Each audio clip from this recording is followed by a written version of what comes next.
നമസ്കാരം.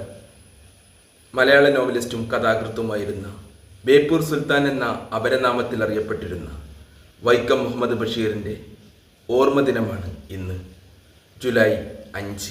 1904 ജനുവരി 21 അദ്ദേഹം കോട്ടയം ജില്ലയിലെ തലയോലപ്പറമ്പിൽ ജനിച്ചു. 1994 ജൂലൈ 5 അദ്ദേഹം ഈ ലോകത്തോട് വിട പറഞ്ഞു. 1982 ഇന്ത്യ ഗവൺമെന്റ് പത്മശ്രീ പുരസ്കാരം നൽകി ആദരിച്ചു.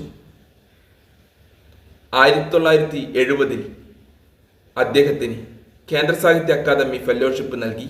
ജനകീയനായ എഴുത്തുകാരനായിരുന്നു വൈക്കം മുഹമ്മദ് ബഷീർ. വായിച്ചാലും മതിവരില്ല അദ്ദേഹത്തിൻ്റെ കഥകളും നോവലുകളും.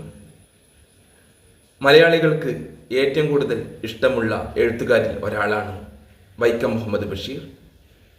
ബേപ്പൂർ സുൽത്താൻ എന്നറിയപ്പെടുന്ന പ്രിയ എഴുത്തുകാരൻ്റെ ഓർമ്മകൾക്ക് മുന്നിൽ പ്രണാമം അർപ്പിച്ചുകൊണ്ട് അദ്ദേഹത്തിൻ്റെ എഴുത്തുകളിൽ നിന്നും പ്രശസ്തമായ ഭാഗം ഇവിടെ അവതരിപ്പിക്കുന്നു.